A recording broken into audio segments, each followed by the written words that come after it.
తలలో వచ్చి తండ్రి ఈరోజు ఏ పాఠాన్ని అయితే మాకు నేర్పించబోతున్నారు నైనా, నీ కుమారుని నిలబెట్టుకొని అది మాకు నేర్పించండి. కేవలం నీ మాటకు మాత్రమే మేము విధేయులమై, నీ మాటలకు మాత్రమే మేము లోబడి, కేవలం నీకు మాత్రమే నేను మేము లొంగిపోయి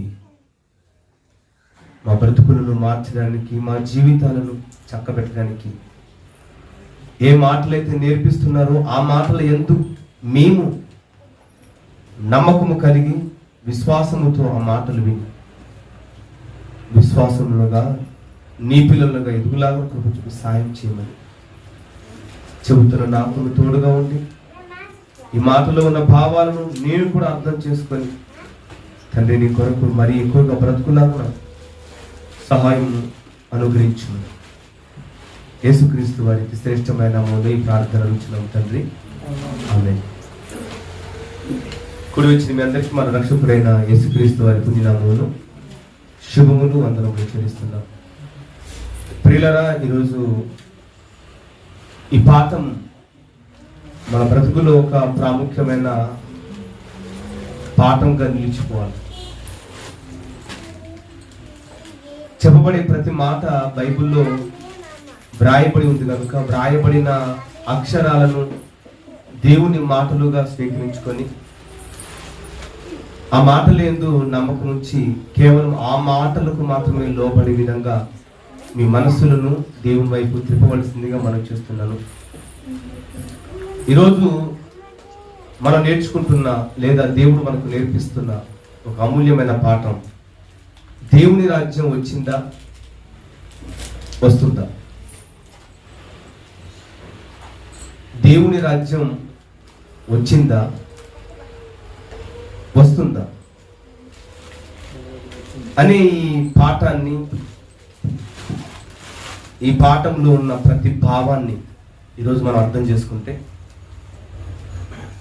మనము ఎక్కడున్నామో, మనము చేస్తున్న పనులను బట్టి లేదా మనము నేర్చుకుంటున్న ఈ మాటలను బట్టి మన స్థితిగతులు ఏమై ఉన్నాయో మనం అర్థం చేసుకోవాలి. దేవుని రాజ్యం అసలు ఉందా? అది వచ్చిందా? వస్తుందా అనే సందేహము చాలా మందిలో ఉంది. చాలా వరకు ఏమంటారంటే దేవుని రాజ్యం వచ్చునుగా కానీ ఇప్పటికీ ప్రార్థన చేసేవాళ్ళు ఉన్నారు. ఇదిగో కొన్ని దినముల తర్వాత దేవుని రాజ్యం రాబోతుంది అని చెప్పేవాళ్ళు ఉన్నారు. మరి దేవుని రాజ్యంలోనే కదా మనం ఉన్నది, ఇదే కదా దేవుని రాజ్యం అంటే, ఈ దేవుని రాజ్యం ఇలా ఎందుకు ఉంటుంది, అది గొప్పగా ఉంటుంది కదా అనేది మరికొంతమంది ఉద్దేశాలు. అయితే మనుషుల నోట నుండి వారి జ్ఞానమును బట్టి ఎన్నో విధాలుగా వస్తాయి, అంతే కదా. ఎన్నో విధాలుగా వస్తున్న ఆ మాటలు కాకుండా దేవుడు మన కొరకు వ్రాయించిన ఈ బైబిల్ అనే గ్రంథము నుండి దేవుని మనసు ఇందులో ఉంది కనుక, ఆయన మాటలు ఇందులో పొందుపరిచాడు కనుక ఈ మాటల దగ్గరికి వెళ్ళి మనం ఆలోచిస్తే మనకు కొన్ని ప్రాముఖ్యమైన అంశాలు మనకు బోధపడతాయి. దానిని బట్టి మనము దేవుని రాజ్యం వచ్చిందా రాలేదా, లేదా దేవుని రాజ్యంలో ఉన్నామా లేదా అనేది మనకు అర్థమవుతుంది. ఈ మాటల భావాల్లోనికి మనం వెళ్ళగలిగితే కొన్ని మాటలు చూసుకొని యెషయా గ్రంథం 9వ అధ్యాయము, దేవుని రాజ్యం అది వచ్చిందో లేదో తెలుసుకోవాలంటే ఇంతకీ యేసుక్రీస్తు వారు వచ్చిన జనన ప్రారంభం నుంచి మనం చూసుకుంటే ఆ ప్రస్తావన ముందుగా వ్రాయబడిన విషయం దగ్గర నుంచి మనం ఆలోచిస్తే మనకు అనేకమైన విషయాలు మనం తెలుసుకోవడానికి అవకాశం ఉంటుంది. కనుక యెషయా గ్రంథంలో యేసుక్రీస్తు వారు ఎందుకు వస్తున్నారో అనే సంగతి వ్రాయబడింది 9వ అధ్యాయం 6వ వచనంలో. ఏలయనగా మనకు శిశువు పుట్టెను, మనకు కుమారుడు అనుగ్రహింపబడెను, ఆయన భుజము మీద రాజ్యభారం ఉంటును అని చెప్పాడండి. ఎవరి భుజముల మీద రాజ్యభారం ఉంటుంది? యేసుక్రీస్తు వారి భుజము మీద రాజ్యభారం ఉంటును అంటుంది. ఇది ఎక్కడిది? ఇది ప్రవచనం. యెషయా గ్రంథములో ఇది ప్రవచనం. ఈ ప్రవచనం ఎప్పుడు ఎక్కడ నెరవేరిందంటే మత్తయి సువార్త 2వ అధ్యాయం 1 నుండి 2 వచనాలు మనం చదువుకుంటే, రాజైన హేరోదు దినముల యందు యూదయ దేశపు బెత్లెహేములో యేసు పుట్టిన పిమ్మట ఇదిగో తూర్పు దేశపు జ్ఞానులు యెరూషలేమునకు వచ్చి యూదుల రాజుగా పుట్టిన వాడెక్కడనున్నాడు అని అన్నారు. అంటే ఎవరి భుజము మీద రాజ్యభారం ఉందో ఆయనే రాజుగా ఈ లోకానికి వచ్చాడు. ఏలైనగా మనకు శిశువు పుట్టిన ఆయన భుజము మీద రాజ్యభారం ఉండును అని ప్రవచనము. ఆ ప్రవచనం ఎక్కడ నెరవేరింది? ఇదిగో మత్తయి సువార్త 2వ అధ్యాయంలో నెరవేరింది. యూదుల రాజుగా పుట్టినవాడు ఎక్కడ ఉన్నాడు అంటే రాజుగా ఉన్నవాడి మీదనే కదండి రాజ్యభారం ఉండేది. ఈ యూదుల రాజుగా పుట్టినవాడు ఎక్కడ ఉన్నాడు అని అడిగినప్పుడు ఇదిగో ఈ సందర్భాన్ని బట్టి మనకు ఆయన రాజా లేకపోతే మానవుడా అనేది మనకు అర్థమవుతుంది. యేసుక్రీస్తు వారిని అప్పుడున్న పరిస్థితులను బట్టి లేదా ఆయన వచ్చిన ఉద్దేశాన్ని బట్టి ఎన్నో విధాలుగా వ్రాయబడిందండి బైబిల్లో. మధ్యవర్తి అని, మానవుడని, నరరూపుడని, ఏమండి రాజు అని, ఆత్మ అని ఎన్నో విధాలుగా వ్రాయబడింది. అయితే ఆయన పనిని బట్టి ఆ నామము ఆయనకి ఇవ్వబడింది తప్ప ఆయన ఎవరో ఒకసారి మనం మాట్లాడుకున్నాం. అయితే ఆయన భుజముల మీద రాజ్యభారం ఉంది, ఆయనే రాజుగా వచ్చారని ఎవరు చెప్పారు? ఇదిగో తూర్పు దేశపు జ్ఞానులు ప్రస్తావించి మాట్లాడారు. అయితే రాజుగా వచ్చాడు, రాజుగా వచ్చాడు, రాజుగా వచ్చాడు. వచ్చిన వాడు ఏం చేయాలో అది కూడా మనకు అర్థం కావాలి, అంతే కదండి. ఎవరు వస్తారంటే ఆయన భుజము మీద రాజ్యభారం ఉండు అని మనము ప్రవచనం చదువుకుంటే ఆ ప్రవచనానికి నెరవేర్పుగా ఇదిగో యూదుల రాజుగా ఈ లోకానికి వచ్చిన వాడైన యేసుక్రీస్తు వారి మీదనే భుజము మీద రాజ్యభారం ఉంది, ఆయనే రాజు అని మనకు అర్థమైంది. ఇంతకీ రాజుగా వచ్చిన వాడు చేయవలసిన పని ఏంటి? రాజ్యభారం మీద వచ్చిన వాడు చేయవలసిన పని ఏంటో మనకు అర్థం కావాలి. అర్థమవుతే ఇంతకీ ఆయన న్యాయాన్ని సమకూర్చుతున్నాడా లేదా అనేది కూడా మనకు అర్థమవుతుంది. మత్తయి సువార్త 4వ అధ్యాయము 23వ వచనాన్ని ఒకసారి జ్ఞాపకం చేసుకుందాం. యేసు వారి సమాజ మందిరములలో బోధించుచు దేవుని రాజ్యమును గూర్చి సువార్తను ప్రకటించుచు ప్రజలలోని ప్రతి వ్యాధిని రోగమును స్వస్థపరుచుచు గలిలయ యందంతటా సంచరించెను. అంటే రాజ్యభారము కలిగిన వాడు వచ్చిన పని చేస్తున్న విధానాన్ని మీరు ఆలోచించాలి. ఏమండి ఏం చేస్తున్నాడు? సమాజ మందిరములలో బోధించుచు దేవుని రాజ్యమును గూర్చిన సువార్తను ప్రకటించాడండి. ఇంతకీ యేసుక్రీస్తు వారు వచ్చింది దేని నిమిత్తము?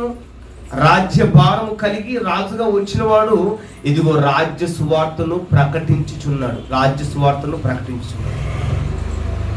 ఈ రాజ్య సువార్తను ప్రకటించడమే కాదు, ప్రకటిస్తూ ప్రజలలోని ప్రతి వ్యాధిని రోగమును స్వస్థపరచుచు గలిలియనంతటా సంచరించెను. అంటే గలిలియలోని దేశానంతటిని సంచరించాడు. రైట్, ఇక్కడ మనకు 2 కేటగిరీస్ కనపడుతున్నాయి యేసుక్రీస్తు వారు వచ్చిన సందర్భాన్ని బట్టి మనం ఆలోచిస్తున్నాం. మొదటిగా ఆయన ఏం చేస్తున్నాడు? ఫస్ట్ వన్, ఆయన చేస్తున్న పనేంటి? రాజ్యం గురించిన భారము కలిగి వచ్చాడు కనుక ఈ రాజ్య సువార్తను ప్రకటన చేయుచున్నాడు. ఈ ప్రకటన చేస్తూ సెకండ్ థింగ్ అంటే సెకండ్ ఆలోచన అంటే ఏంటంటే, సెకండ్ పని ఏం పెట్టుకున్నాడంటే ఇదిగో రాజ్య సువార్తను బోధించుచు రోగులను స్వస్థపరుచుచున్నాడు. బాగా ఆలోచిద్దామండి. ఈరోజు దేవుని వాక్యము మనిషి సమాధి అయిపోతున్నా కూడా ఎంతో మంది మేధావులు ఈ ప్రపంచంలో నిలబడిన వారు సైతము కాలగర్భంలో కలిసిపోయినప్పటికీ దేవుని వాక్యము సజీవంగా నిలబడిందంటే ఆ దేవుని మాటల్లో ఉన్న గొప్పతనం ఎంత విలువైనదో ఒకసారి ఆలోచించండి. ఎంతో మంది క్రీస్తు సువార్తను చెరపగోరి క్రీస్తు సత్య సువార్తను ప్రపంచంలో ఉన్న నలుదిక్కులకు వ్యాపించకుండా చేసి ఎంతో మందిని దూషించి కొట్టి చంపినా కూడా క్రీస్తు సువార్త అనేది ఆగకుండా ప్రజ్వలిస్తుందంటే కారణం అది దేవుని వలన జరిగింది కనుక అది విస్తరిస్తుంది. ఇది ఏ మనిషి మర్చిపోదు. యేసుక్రీస్తు వారు ఏ భారం కలిగి వచ్చాడు? రాజ్యభారం కలిగి వచ్చాడు. రాజ్యభారము కలిగి వచ్చిన యేసుక్రీస్తు వారు రాజుగా ఈ లోకానికి వచ్చి ఏం చేస్తున్నాడు? మొట్టమొదట ఏం చేశాడు? దేవుని రాజ్యంను గూర్చిన సువార్తను ప్రకటించాడు. నెక్స్ట్ మరలా ఏం చేశాడు? మరొక కార్యక్రమం చేశాడు. ఏంటది? రోగులను స్వస్థపరిచాడు. మరి రాజ్య సువార్త కావాలంటే, రాజ్యానికి సువార్తను ప్రకటించాలంటే స్వస్థతలు జరగాల, ఏమండి? జరగాలి. స్వస్థతలు జరిగితేనే కదండి ఆయన దేవుని కుమారుడుగా ఈ లోకానికి వచ్చాడని, దేవుడై ఉన్నాడని, ఈ ప్రపంచాన్ని ఏరుతున్నాడని, కలిగి ఉన్నది ఏది ఆయన లేకుండా కలగలేదని, ఆయన వలనే సమస్తము కలుగుతుందని, బ్రతుకుతున్నది ప్రపంచం మొత్తం బట్ట కడుతున్నది కూడా క్రీస్తు దయ వలనని తెలియాలంటే ఆయన సమస్తమును జరిగించువాడై ఉండాలి.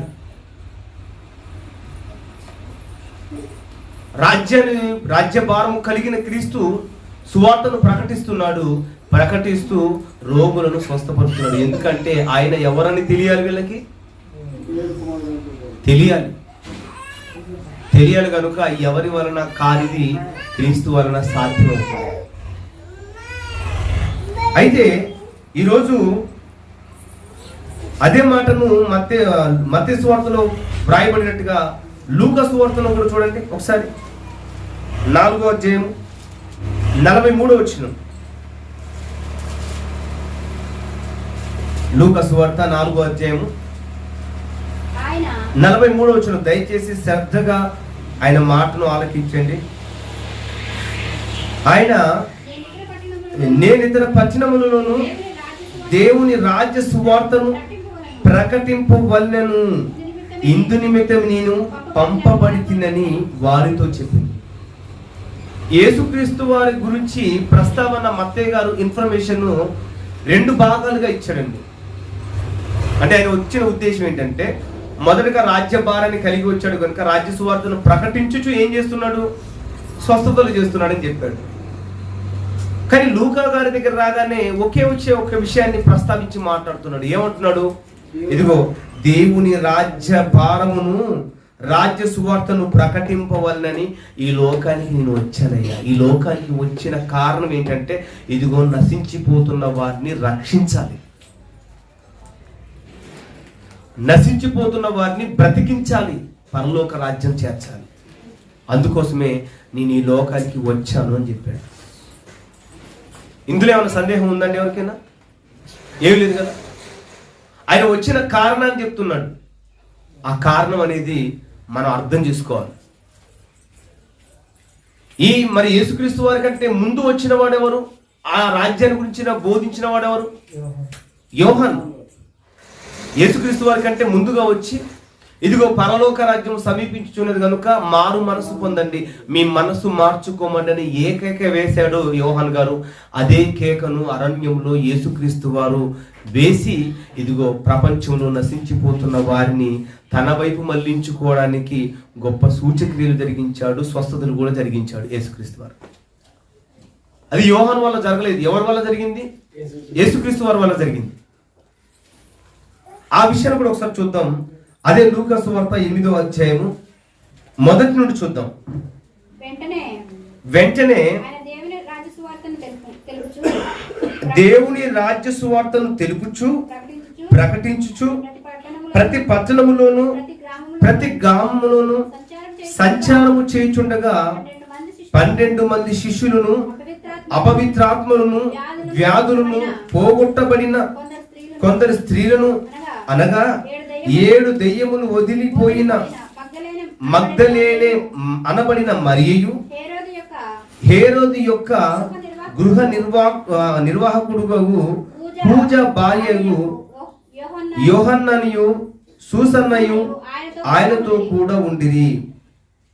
ఏమండి, ఇప్పుడు ఏం జరుగుతుంది ఇక్కడ? వెంటనే ఆయన దేవుని రాజ్య సువార్తను తెలుపుచు ప్రకటించుచు గ్రామములో ఉన్న వారిలో శిష్యులను, అపవిత్రాత్మలను, వ్యాధులను పోగొట్టబడిన కొందరు స్త్రీలను, అంటే వీరందరూ స్వస్థపడ్డారు, అంటే బాగుపరచబడ్డారు. ఎవరి ద్వారా? యేసుక్రీస్తు ద్వారా. మనం బాగా గమనిద్దామండి. యేసుక్రీస్తు వారు 2 కార్యక్రమాలు చేస్తున్నాడు. ఈ 2 కార్యక్రమాలలో మొట్టమొదటి కార్యక్రమం ఏంటంటే రాజ్య సువార్తను ప్రకటించుచున్నాడు. అది మొట్టమొదటిగా దేవుడి కుమారుడైన యేసుక్రీస్తు వారు ఎంచుకున్న నిర్ణయం. ఇప్పుడు అది బాగా ఆలోచిద్దామండి. ఏ వచనైనా మనం ఆలోచిస్తే అర్థమవుతుంది తప్ప అనాలోచనగా ఉంటే ఏది అర్థం కాదు. మనం తిన్న ఆహారం ఏం కావాలి? జీర్ణం కావాలి. అది జీర్ణం అవుతేనే మనకు బలాన్ని ఇస్తుంది. తిన్నది అరగలేదు అనుకోండి, నష్టం ఏమవుతుంది? ఏమంటే తిన్నది అరగలేదు, ఒకటి వామిటింగ్సా లేకపోతే కడుపు నొప్పి, రెండింటిలో ఏదో ఒకటి ప్రారంభం అవుతుంది. అంటే తిన్నది అరగాలి, అంటే జీర్ణం అవ్వాలి. జీర్ణం అవుతేనే ఒంటికి శక్తినిస్తుంది. ఎలాగైతేనో మనం వింటున్న వాక్యం అనేది మన హృదయంలో ఫలింపును తీసుకురావాలండి. ఎందుకంటే ఈ లోక నివాసులు కాదని మన లోకం ఇది కాదు. మన స్థిరమైన పట్టణం పరలోకం. ఆ లోకానికి వెళ్ళాలంటే బస్సో, ట్రైనో, విమానమో దొరకదు.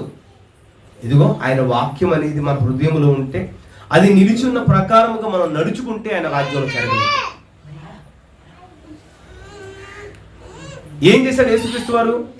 సువార్తను, రాజ్య సువార్తను ప్రకటించుచు అనేకమైన రోగులను స్వస్థపరిచాడు, స్వస్థపరుస్తున్నాడు. ఈ స్వస్థపరిస్తేనే కదండి క్రీస్తు దగ్గరికి వచ్చేది. ఇప్పుడు ఏ వ్యక్తికైనా నాతో తిరిగి అంటే ఎందుకు తిరుగుతాడు చెప్పండి? వాడికి ఏం చేయాలి? ఇదిగో నాతో వస్తే ఈ టైం వరకు ఈ టైంతో నుండి ఈ టైం వరకు నా దగ్గర ఉన్నావు అనుకో, ఇదిగో నీకు ఇంత డబ్బు ఇస్తానంటే డబ్బును ఇస్తానని చెప్పినప్పుడు ఎంత పనైనా వదిలిపెట్టుకొని తనతో తిరగడానికి ఇష్టపడతాడు. ఒకవేళ ఈరోజు తిప్పుకొని డబ్బులు ఇవ్వలేదు అనుకోండి, నెక్స్ట్ డే వస్తాడా? రాడు. ఏముంది నీ దగ్గర? డబ్బు ఉంది, అది ఇచ్చామనుకో రేపు నువ్వు పిలవకపోయినా వచ్చి కూర్చున్నాడు. నెక్స్ట్ ఏమైనా పని ఉందో చెప్పనని. ఈరోజు ఉదయం 9 కాగానే అడ్డ మీదకి వస్తారండి కూలి వాళ్ళు. దేనికి వస్తారు చెప్పండి? పనిచ్చి డబ్బులు లేదనుకోండి, ఎవరిని వచ్చి నిలబడతారు అక్కడ? ఎవరు నిలబడరు. అంటే ఒక ఉపయోగం ఉంది, సంపాదన ఉంది, ఒక ఆదాయం ఉంది అన్న తర్వాతనే ఒక మనిషి దగ్గర రావడానికి ఇష్టపడుతున్నారు అన్నది ఎంత వాస్తవము. యేసుక్రీస్తు వారి దగ్గరికి వచ్చి ఇదిగో పరలోక రాజ్యం సమీపించుతో రండి అంటే ఎవరు రారు. కనుక యేసుక్రీస్తు వారు ఏం చేయాలి? రాజ్య సువార్తను ప్రకటించుచు స్వస్థతలు జరిగించాలి. ఇప్పుడు స్వస్థతలు జరిగించడం వల్ల ఏం జరుగుతుందంటే యేసుక్రీస్తు వారి మీద ఒక నమ్మకం ఏర్పడుతుంది. ఇదిగో రోగులను స్వస్థపరుస్తున్నాడు, స్వస్థపరుస్తూ ఏదో విలువైన మాటలు చెబుతున్నాడండి. ఆ మాటలు ఏదో అర్థం కావట్లేదు, కొత్తగా ఉన్నాయి, ఆ మాటలు కూడా వినొచ్చు అనే ఉద్దేశంతో వచ్చారు చాలా మంది. వచ్చి రాగానే అమ్మ వచ్చావా, అమ్మ నీకేమంటే స్వస్థ జరిగింది పో, నీకు స్వస్థ జరుగుతుంది పో అనలేదు. వచ్చిన వారందరూ మొట్టమొదట ఏం ప్రకటించాడు? వాక్యాన్ని బట్టి చెప్పండి మీరు, నేను నన్ను బట్టి కాదు. ఇక్కడ ఏం జరుగుతుంది? ఈ వచనంలో కూడా వెంటనే ఆయన దేవుని రాజ్య సువార్తను తెలుపుచు ప్రకటించుచు ఆ తర్వాత ఈ కార్యక్రమాలు చేశారండి.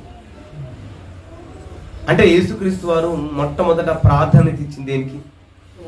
రాజ్య భారము కలిగి వచ్చాడంటే ఇదిగో స్వస్థపరచడానికంటే ముందుగా ఈ రాజ్య సువార్తను ప్రకటన చేశాడు. మత్తయి సువార్త 3వ అధ్యాయం 1వ వచనం.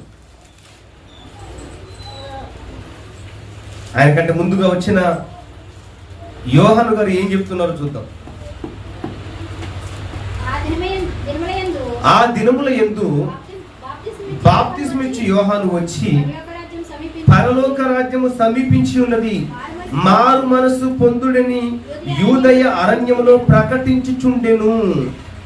అంటే ఏం కావాలనుకుంటున్నాడు? మొట్టమొదటి అసలు మనిషి నుండి దేవుడు కోరుకునే ఉద్దేశం ఏంటో ఇదిగో యోహాను గారి ద్వారా మనకు కొంత అర్థమవుతుందండి. ఒక మనిషి నుండి దేవుడు ఏం కోరుకుంటున్నాడో, ఒక మనిషి నుండి ఏం కావాలనుకుంటున్నాడో, ఒక మనిషిలో ఏం మార్పు చెందాలనుకుంటు, ఏది మారితే ఆ మనిషి వలన దేవునికి ఉపయోగమో అదే మార్చుకోని చెప్తున్నాడు. ఏది మారాలి? మొట్టమొదటిగా మీ మనస్సు మారాలి, మనస్సు మారాలి, మనస్సు మారాలని చెప్తున్నాడు. ఈరోజు మనస్సు మారకుండా దేవుని ఆలయాలకు వచ్చేవారు చాలా మంది ఉన్నారండి, కోకోలలు. వాళ్ళకి ఏం కావాలి? లోకంలో ఉన్నదానిని అనుభవించడం కావాలి. లోకంలో ఉన్నంతసేపు ఈ దేహానికి ఏ మట్టి ఏ మలినం అంటకుండా చక్కగా హాయిగా చూసేవాడు కావాలి. రూపాయి ఖర్చు కాకుండా ఏం కావాలి? రోగం నయమైపోవాలి. అలాంటి వాడు కావాలి. అలాంటి వాడైతేనే నాకు కావాలి అని, అలాంటి వాడు ఎక్కడున్నాడని వెతికితే ఇదిగో ఒకడున్నాడయ్యా, ఆయన యేసుక్రీస్తు. ఖర్చు ఉండదు, రోగం నయమవుతుంది అనేది ప్రకటన చేశారు మొదట. ఇది ప్రకటన చేసి రాజ్య సువార్తను వెనక పెట్టారు కనుకనే ఈరోజు ప్రపంచంలో ప్రాముఖ్యత, ప్రాధాన్యత, స్వస్థతలకు ఏమండి వాటికే ఇచ్చారు కానీ దేవుని మాటకు ఇవ్వలేదు. కానీ మీరు చాలా మంచివారండి, దేవుని మాటకు విలువించి దేవుని మాట ప్రకారం ఇక్కడ ఏది వ్రాయబడిందో దానినే నమ్ముతున్నారు. నన్ను నమ్మకండి దయచేసి, పరలోకం నేను ఇయ్యను.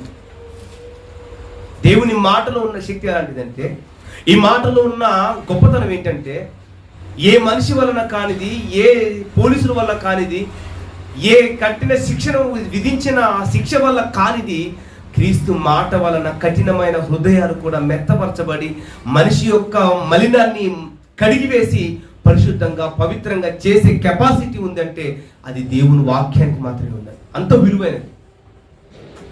అందుకు దానికి విలువ ఇవ్వండి అని చెప్తున్నాను. మనసు మార్చుకోమని చెప్పాడు యోహాను గారు. ఏమొస్తుందంట? పరలోక రాజ్యము సమీపంగా ఉంది కనుక మీ మనస్సు మార్చుకోండి, మీ శరీరాన్ని మార్చుకోని చెప్పాడా? ఏం మార్చుకోవాలి? మనస్సు మార్చుకోమని చెప్పాడు. అదే 4వ అధ్యాయం 17వ వచనం చూడండి. మత్తయి సువార్త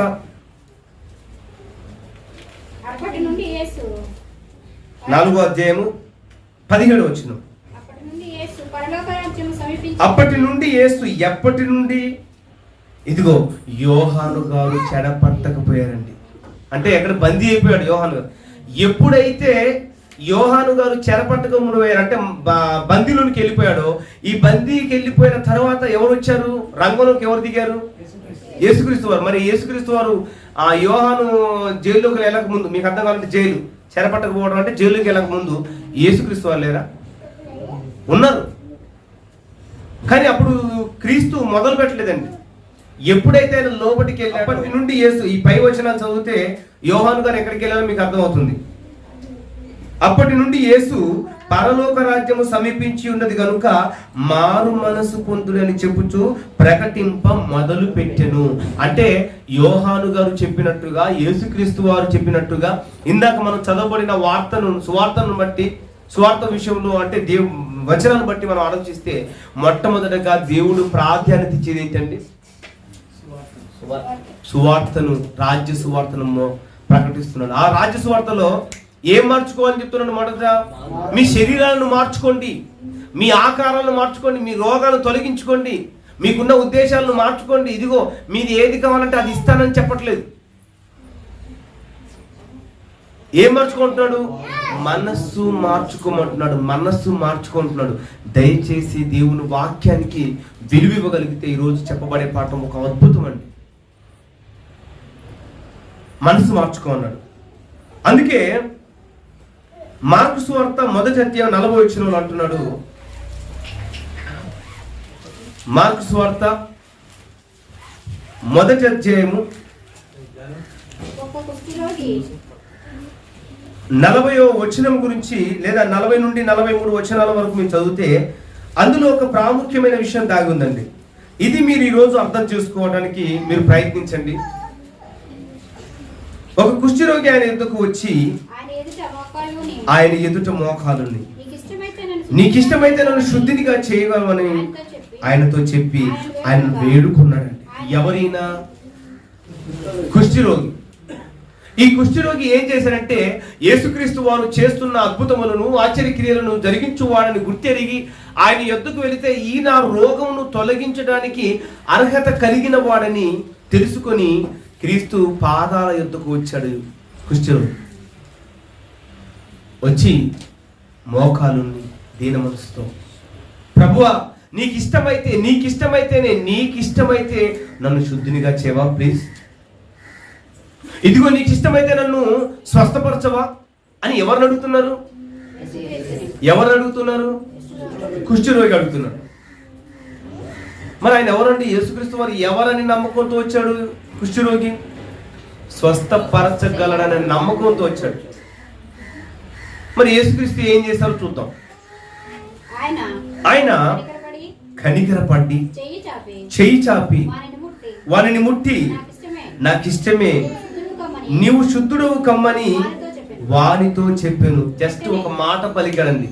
ఈ మాటను మీరు బాగా జ్ఞాపకం చేసుకోవాలి ప్రియులారా, బాగా జ్ఞాపకం చేసుకోవాలి. యేసుక్రీస్తు వారు నువ్వు శుద్ధులుగా అయితో ఇప్పుడే ఈ క్షణమే శుద్ధులుగా అనలేదు. నమ్మకండి. ఏమండి? జస్ట్ ఒక మాట పలికాడు. ఏమన్నాడు? నీవు ఆయన మీద కనికరపడి చెయ్యి చాపి వారిని ముట్టి నాకు ఇష్టమే నువ్వు శుద్ధుడవు కమ్మని వారితో చెప్పాను. వెంటనే కుష్ఠరోగమును వారిని విడిచెను కనుక వాడు శుద్ధుడయ్యను. అప్పుడు యేసుక్రీస్తు వారు అన్న మాట ఇప్పటి వరకు ప్రపంచంలో ఏ ఒక్కడికి అర్థం కాలేదండి. ఎందుకు అర్థం కావాలంటే ఆయన హృదయాన్ని పరిశీలన చేయగలిగిన వాడు ఎవరు లేరని మాటను బట్టి మనం అర్థం చేసుకోవచ్చు. యేసుక్రీస్తు వారు వచ్చినది, యేసుక్రీస్తు వారు ఈ లోకంలో ప్రవేశించినది ఇదిగో నశించిపోతున్న వారిని రక్షించడానికే తప్ప ఇదిగో ఈ లోకములో మలినమైపోతూ రోగాలతో బాధపడుతూ అప్పులు బాధ చేసుకొని ఆయన చెంతకు వస్తే అప్పుడు తీర్చేవాడు అనే విధంగా తయారు చేశారు. కానీ ఆయన వచ్చింది ఏంటో, ఉద్దేశం ఏంటో ఈ మాటలు మనం అర్థం చేసుకోవచ్చు. అప్పుడు ఆయన ఏమంటున్నాడు చూడండి, ఎవరితోనూ ఏమియో చెప్పకు సుమి, ఇదిగో నీకు శుద్ధుని ఇవ్వడానికి నేను నా మీద నమ్మకం పెట్టుకొని వచ్చావు కదా, నేను దేవుని కుమారుని నమ్మావు కదా, ఏ రోగమునైనా తొలగిస్తానని నమ్మకంతో నా దగ్గరకు వచ్చావు, నన్ను అడిగావు కనుక నీ మీద నేను కనికరపడ్డాను కనుక ఇదిగో నిన్ను ముట్టి నేను స్వస్థపరిచాను. జస్ట్ యేసుక్రీస్తు వారు అలా టచ్ చేసి నాకు ఇష్టమే నువ్వు శుద్ధుడు కాన్నాడు అనగానే వెంటనే శుద్ధుడైపోయాడు కుష్ఠరోగి. మంచిగా మనలా మామూలు మనిషి అయిపోయాడు. ఈ మామూలు మనిషి అయిపోగానే అదే వచనం మీరు జాగ్రత్త చూడండి. అప్పుడు ఆయన 43 వచనం, ఎవరితోనూ ఏమియో చెప్పకు సుమి, కానీ నువ్వు వెళ్ళి వారికి సాక్షార్థమై నీ దేహమును యాజకునికి కనబరుచుకొని నీవు శుద్ధుడమైనందుకు మోషే నియమించిన కానుకలను సమర్పించుమని వారికి ఖండితముగా ఆజ్ఞాపించి వెంటనే వారిని పంపివేసెను. పంపివేసింది ఎవరండి? ఎవరితోనూ చెప్పొద్దని చెప్పింది ఎవరు? మోషే నియమించిన ధర్మశాస్త్రం ప్రకారం శుద్ధుడైతే, దేవుని దయ వలన శుద్ధుడైతే కానుకను సమర్పించుకోవాలని చెప్పింది ఎవరు? యేసుక్రీస్తు. ఇప్పుడు కుష్ఠరోగి ఏం చేయాలి? ఎవరి మీద నమ్మకం ఉంటే, ఎవరి మాటను ధిక్కరించకుండా ఎవరి మాటకు గౌరవించి విలువిస్తే ఏం చేయాలి?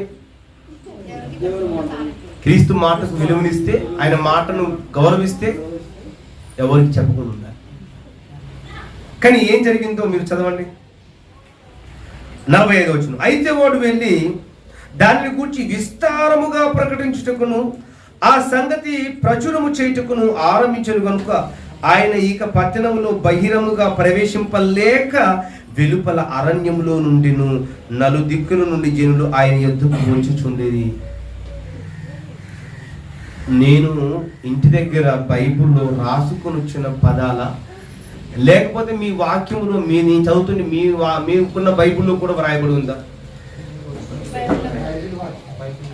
నన్ను నమ్ముతారా? నేను చెప్పే క్రీస్తు మాటను అంటే బైబిల్ నమ్ముతారా? నన్ను నమ్మరుగా. చాలా సంతోషం. ఏమంటున్నాడు? అయితే వాడు వెళ్ళి దాని గురించి విస్తారముగా ప్రకటించుటకును ఆ సంగతి ప్రచురము చేయుటకు ఆరంభించను కనుక యేసుక్రీస్తు వారు ఇప్పుడు ఏం చేశాడు చెప్పండి? ఇప్పుడు యేసుక్రీస్తు వారు స్వస్థపరిచినప్పుడు ఆయన గురించి ఎక్కువగా ప్రకటించుకుంటే అందరూ ఆయన దగ్గరికి వస్తే అందరినీ స్వస్థపరుస్తాడు, అందరూ ఆయన మీద విశ్వాసం నమ్మకం పెట్టుకుంటారు. కానీ మనసు మార్చుకునే వాళ్ళు ఎవరు కనపడలేదు ఆయనకి. ఆయన దగ్గరికి వచ్చే వాళ్ళు కనపడ్డారు కానీ మనసు మార్చుకునే వాళ్ళు కనపడలేదు. అందుకే ఏం చేశాడు? అది చెప్పగానే ఇది విస్తృతంగా ప్రకటించేసరికి ఏం చేశారు యేసుక్రీస్తు వారు? బహిరంగంగా ఐఎమ్ ద కింగ్, నేనే స్వస్థపరుస్తాను, ప్రపంచంలో నన్ను మించిన వాళ్ళు లేడని తిరిగాడా? ఏం చేశాడు? అరణ్యంలో దాచుకునే కర్మ యేసుక్రీస్తు వారికి ఎందుకండి? ఆలోచించాలి. ఆలోచిస్తే మనకు అర్థమవుతుంది. ఇక్కడ యేసుక్రీస్తు వారు ఏమంటున్నారు? ఎవరితోనూ చెప్పొద్దు సుమా అని చెప్పాడు. కానీ కుష్ఠరోగి బాగైపోయిన తర్వాత ఏం చేశాడంటే అందరికీ ప్రకటించాడండి. అబ్బో ఇక చూడండి, నా మొట్టమొదటి వెళ్ళి నువ్వు దేవాలయంలో నీ శరీరాన్ని కనపరుచుకొని మోషే నియమించిన ప్రకారం ఏం చేయాలి? కానుకను సమర్పించుకోమని యేసుక్రీస్తు వారు చెబితే యేసుక్రీస్తు వారి మాటకు విలువించిన వాడా చెప్పండి కుష్ఠరోగి? అంటే చెప్పిన ప్రకారం ఏం చేయాలి? కానుకను సమర్పించుకున్న తర్వాత నీకు నలుగురు నిన్ను అడిగితే చెప్పాలి. కానీ నువ్వేం చేస్తున్నావు అంటే ఎవరు అడగకముందు కానుకను సమర్పించుకోక నువ్వే ఆ వినండహో అనుకుని డబ్బు సాటించుకుంటూ వెళ్ళిపోయాడు మహానుభావుడు కుష్ఠరోగి. దానివల్ల ఏం జరిగిందంటే యేసుక్రీస్తు వారు బహిరంగంగా పెట్టలేకపోయాడు. ఎంతటి ప్రమాదం నెలకొల్పబడుతుందో మీరు ఒకసారి ఆలోచించండి. స్వస్థతలు చేశాడండి. ఇప్పటికీ ఆయన నమ్ముకున్న వారికి అన్యాయం చేయవాడు కాదు. అందుకే ఆయన సజీవుడైన దేవుడే ఉన్నాడు. కానీ వచ్చిన వారు ఏం చేయాలంటే మనసు మార్చుకోవాలి, దేవుని రాజ్యానికి వారసులుగా నిలబడాలి. అది ఆయన కోరుకునే నిర్ణయం. కానీ ఇక్కడ ఏం జరిగింది? వెళ్ళి ప్రకటించాడు. కానీ యేసుక్రీస్తు వారు వచ్చింది ఎందుకంట? మొదటి తిమోతి మీ అందరికీ తెలుసు. యేసుక్రీస్తు వారు వచ్చింది ఎందుకు? మొదటి అధ్యాయం 15 పాపులను రక్షించుటకు క్రీస్తు యేసు ఈ లోకమునకు వచ్చినను వాక్యము నమ్మదగినది పూర్ణాంగీకారమునకు యోగ్యమునై ఉన్నది అని అన్నాడు. అంటే ఈ లోకానికి వచ్చింది పాపులను రక్షించడానికి, వారిని తన చెంతకు చేర్చుకోవడానికి కాదు, పాపులను రక్షించుకొని పరలోకం చేర్చడానికి యేసుక్రీస్తు వారి లోకానికి వచ్చారు. బాగా ఆలోచించారు. కానీ ఇప్పుడున్న మనుషులు, ఇప్పుడు జరుగుతున్న సిచ్యువేషన్ బట్టి యేసుక్రీస్తు వారు ఎందుకు వచ్చారన్నట్టుగా ప్రపంచంలో చూపిస్తున్నారు చెప్పండి? స్వస్థపరచడానికి, బాగు చేయడానికి, రోగాలు నయం చేయడానికి, అప్పుల బాధ తీర్చడానికి, ఉద్యోగాలు ఇవ్వడానికి, పిల్లలు లేని వారికి పిల్లలు ఇవ్వడానికి. ఏమండి, వీటన్నిటి కొరకు దేవుడు వచ్చాడు, అన్ని ఇస్తాడు 100%. ఎవరు ఆయన దగ్గరికి, ఆయన పాదాల యొద్దకు వచ్చి గోజాడుకున్న వారికి ఎవరికి అన్యాయం చేశాడో చెప్పండి? ఆయన ఎందుకు నమ్మకం ఉన్న వారికి, ఆయన కొరకు బ్రతకాలని ఇష్టపడ్డ వారికి ఏ మేలు చేయకుండా వదిలిపెట్టిన వారు ఉన్నారని చూపించండి. సమస్తము నువ్వు చేయగలిగిన సమర్థుడండి యేసుక్రీస్తు వారు. నువ్వు అడిగిన వెంటనే ఇచ్చేవాడు, అడిగిన వెంటనే నీ ఎక్కలు తీర్చేవాడు, నిన్ను సంతోష పెట్టేవాడు. కానీ ఆయన కొన్ని కోరిక ఏంటంటే నీ మనసు మారాలి, పరలోక రాజ్యానికి నువ్వు వారసురాలిగా వెళ్ళాలన్నది ఆయన కోరిక. కానీ మన కోరికలు నెరవేర్చుకుంటున్నాం, మరి ఆయన కోరికను ఎందుకు సమాధి చేస్తున్నావు చెప్పండి? మనసు మార్చుకో, నీ మనసును నూతనపరుచుకో, పరలోక రాజ్యంలో ప్రవేశించు అంటే ఆయన మనసు మార్చుకో అని చెప్పిన దాన్ని బట్టి మనసు మార్చుకునే వాళ్ళు ఎంతమంది చెప్పండి? మన మనసును మార్చుకోవాలండి. దేవుడు యేసుక్రీస్తు వారు వీటికి విలువిచ్చాడు, కానీ దేనికంటే ఎక్కువ ఇవ్వలేదు. స్వస్థతకు విలువిచ్చాడండి. విలువించాడు కనుకనే ఆయన దగ్గరికి వచ్చిన వారికి స్వస్థపరిచాడు, బాగు చేశాడు. స్వస్థతకు విలువనిచ్చిన ఆయన ఇంతకంటే ఎక్కువ ప్రాధాన్యత దేనికి ఇచ్చాడు? సువార్తకు ఇచ్చాడు. అంటే ఒక మనిషి మనసు మార్చాలి, మనసు మార్చుకోవాలి. స్వస్థపరచడమే కాదండి యేసుక్రీస్తు వారు చేసింది. ఇదిగో రోగాలు స్వస్థపరచడమే కాదు, ప్రపంచంలో ఏ మనిషి వలన కానిది, ఏ మనిషి చేయలేనిది, ఇదిగో యేసుక్రీస్తు వారి వలనే సాధ్యమైన కార్యక్రమం కూడా చేశాడు. ఆ కార్యక్రమం ఏంటో ఒకసారి మీ బైబిల్ ఓపెన్ చేసి చూడండి. మార్కు సువార్త 5వ అధ్యాయం 35 చూద్దాం. ఆయన ఇంకనూ మాట్లాడుచుండగా సమాజ మందిరపు అధికారి ఇంట నుండి కొందరు వచ్చి, నీ కుమార్తె చనిపోయినది, నీవిక బోధకుని ఎందుకు శ్రమ పెట్టుదు అని యేసు చెప్పిన మాట లక్ష్య పెట్టక, భయపడకుము, నమ్మిక మాత్రం ఉంచుమని సమాజ మందిరపు అధికారితో చెప్పి, పేతురు, యాకోబు సహోదరుడు యోహాను అను వారి తప్ప మరి ఎవరినైనా తన వెంబడి రానేక సమాజ మందిరపు అధికారి ఇంటికి వచ్చి, వారు గొల్లుగా నుండి చాలా ఏడ్చుచు ప్రాలాపించుచు నుండి చూచి లోపలికి పోయి, మీరేలా గొల్లు చేసి ఏడ్చుచున్నారు? ఈ చిన్నది నిద్రించుచున్నదే కానీ చనిపోలేదని వారితో చెప్పాను. అందుకు వారు ఆయనను అపహసించింది. అయితే ఆయన వారిని అందరినీ బయటికి పంపివేసి ఆ చిన్నదాని తల్లిదండ్రులను తనతో ఉన్నవారిని వెంట పెట్టుకొని ఆ చిన్నది పరుండి ఉన్న గదిలోనికి వెళ్ళి ఆ చిన్నదాని చెయ్యి పట్టి, తలితాకుమి అని ఆమెతో చెప్పాను. ఆ మాటకు చిన్నదాన లెమ్మని నీతో చెప్పుచున్నానని అర్థం. వెంటనే ఆ చిన్నది లేచి నడవసాగెను. ఆమె 12 సంవత్సరముల ప్రాయము కలది. వెంటనే వారు బహుగా విస్మయముందిరి అని అన్నది. అంటే యేసుక్రీస్తు వారు స్వస్థపరచడమే కాకుండా మరే కార్యక్రమం చేయగలడు. ఏ కార్యక్రమం చేశాడంటే మరణించిన వారిని సహితము తన మాటతో బ్రతికింపగలడు. ఏమండి, సమాజ మందిరపు అధికారి కుమార్తె చనిపోతే ఆ కుమార్తె దగ్గరికి వెళ్ళి వారందరినీ పంపివేసి, ఆ అపహాసం చేసినా కూడా ఓడ్చుకొని లోపలికి వెళ్ళి అందరినీ పంపివేసి ఒకే ఒక మాట అన్నాడు, తలితాకుమి, అంటే చిన్నదానా లెమ్మని అర్థం. చిన్నదానా లెమ్మనగానే ఎమ్మట ఏమైపోయిందండి? చిన్నది లేచి కూర్చోనే కాదు, నడవసాగిందండి. బ్రతికించాడు. బ్రతికించిన క్రీస్తు ఏ మాట చెబుతున్నాడో కింద వచ్చిన చూడండి. జరిగినది ఎవరికి తెలియకూడదని ఆయన వారికి గట్టిగా ఆజ్ఞాపించి ఆమెకు ఆహారం పెట్టుడని చెప్పాను. అంటే ఎలా ఆజ్ఞాపించాడు? జరిగింది ఎవరు చెప్పకండి ప్లీజ్ అని అనలేదు, గట్టిగా ఆజ్ఞాపించాడంట. ఇదిగో స్వస్థపరిచాను కదా, బ్రతికించబడింది కదా, ఎవరితో చెప్పొద్దు, జాగ్రత్త అని చెప్పాడు. ఎందుకంటే ఇదే ప్రస్తావన మొదలవుతే ఈ స్వస్థత అనేది దీనికే ప్రాధాన్యత ఇచ్చుంటే, యేసుక్రీస్తు వారు దీని గురించే వచ్చారనుకొని దీనికే ప్రాధాన్యత ఇచ్చి అందరూ దీని కొరకే వస్తారన్న భయం అండి. ఆయనకి ఏమీ చేయలేడేమో, ఒక్కసారి బ్రతికిస్తాడేమో, ఒక్కసారి స్వస్థపరుస్తాడేమో అనుకొని మీరు ఒకవేళ భ్రమపడిపోతారేమో. ఏమండి, ఒకవేళ ఇదే అలవాటైపోతే, ఇదే ప్రస్తావన ముందుకు వెళ్తే, నా మాట కంటే స్వస్థతకే ఎక్కువ ఇంపార్టెంట్ ఇచ్చి దేవుని రాజ్యానికి అర్హత కోల్పోతే నేను వచ్చిన పని కూడా వ్యర్థమని ఆలోచించిన యేసుక్రీస్తు వారు ఇదిగో ఎక్కడ స్వస్థత చేసినా, ఎక్కడ బాగు చేసినా ఎవరితోనూ చెప్పొద్దన్నారండి. ఎవరితో చెప్పొద్దన్నారు. కానీ ఈరోజు సమాజంలో ఇదే ఎక్కువ జరుగుతుందండి. సువార్తను పక్కకు పెట్టారు, స్వస్థతల మీద పడ్డారు. సమాధి చేయవలసిన దానిని సమాధి చేయకుండా, ఇదిగో సమాధి చేయకూడని దానిని, సువార్తను సమాధి చేశారు, స్వస్థతలను హైలైట్ చేశారు.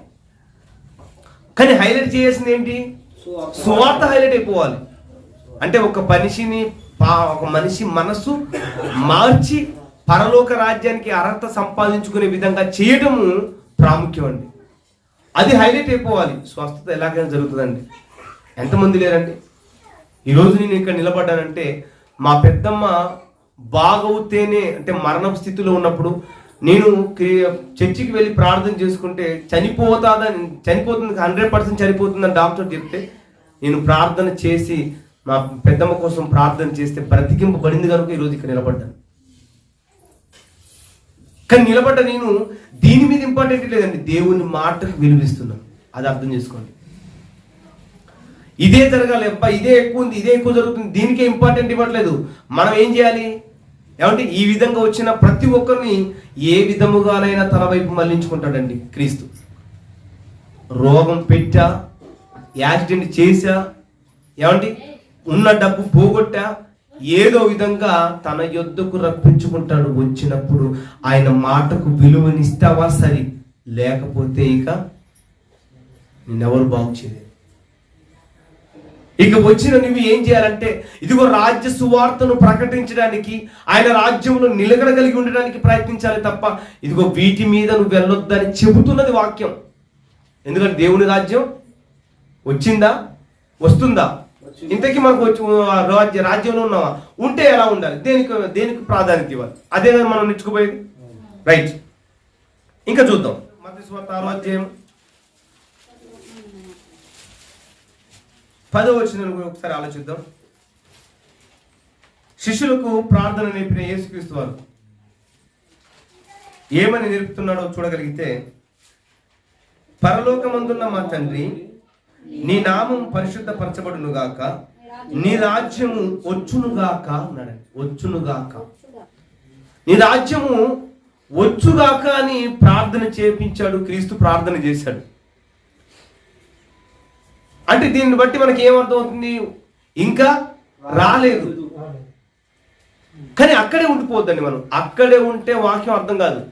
ఇంకా ముందు ఏమైనా చెప్పాడా? ముందు ఏమంటే దీంతోనే అయిపోలేదు కదా, ఇంకా ముందే మనం రాయబడిందో చూడగలిగితే, అదే మత్తయి సువార్త 12వ అధ్యాయం 28వ వచనం. మత్తయి సువార్త 12వ అధ్యాయం 28వ వచనం. 12:28. దేవుని ఆత్మ వలన నేను దెయ్యములను వెళ్ళగొట్టుచున్న ఎడల నిశ్చయముగా దేవుని రాజ్యము మీ యొద్దకు వచ్చి ఉన్నది అన్నది. అంటే దేవుని ఆత్మ వలన నేను దెయ్యములను వెళ్ళగొట్టుచున్న ఎడల నిశ్చయముగా దేవుని రాజ్యం మీ యొద్దకు వచ్చి ఉన్నది. అంటే ఇవన్నీ జరుగుతున్నాయంటే ఇది దేవుని రాజ్యమే. రాజ్యం వచ్చింది. ప్రారంభములో రాజ్యం వచ్చునుగాక అన్నాడు. వచ్చునుగాక అన్న క్రీస్తు రాజ్యములోనే ఉన్నాడు. ఏమంటే దేవుని రాజ్యంలో ఉన్నాడు కనుకనే నేను ఆ దేవుని ఆత్మను బట్టి దెయ్యమును వెలగొట్టగలుగుతున్నాను, స్వస్థత జరిగించగలుగుతున్నాను, మరణించిన వారిని సైతము లేపగలుగుతున్నాను అని చెప్పాడు. ఇవన్నీ ఎక్కడ జరుగుతాయి, ఎప్పుడు జరుగుతాయి, ఎలా జరుగుతాయి అంటే ఇదిగో దేవుని రాజ్యం వచ్చినప్పుడే, ఆ రాజ్యంలో ఉన్నప్పుడే జరుగుతాయి. ఇది అర్థం కాని యేసుక్రీస్తు వారి దగ్గర ఉన్న శిష్యులు ఒక మాట అడిగారు. అదేంటో చూస్తే లూకా సువార్త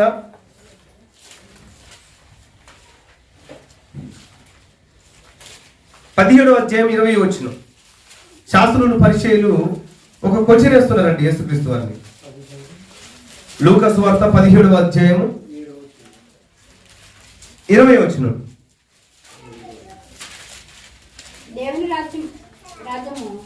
దేవుని రాజ్యం ఎప్పుడు వచ్చునని పరిచయులు ఆయనను అడిగినప్పుడు ఆయన అంటున్నాడు యేసుక్రీస్తు వారు, దేవుని రాజ్యం ప్రత్యక్షముగా రాదు. ఎందుకనగా ఇదిగో దేవుని రాజ్యం మీ మధ్యనే ఉన్నది కనుక ఇదిగో ఇక్కడనని ఇదిగో అక్కడనని చెప్పు వీలు పడదని వారికి ఉత్తరం ఇచ్చాను. దేవుని రాజ్యము ప్రత్యేకంగా అదేదో కనపరిచే విధంగా రాదునైనా అది మీ మధ్యనే ఉన్నది.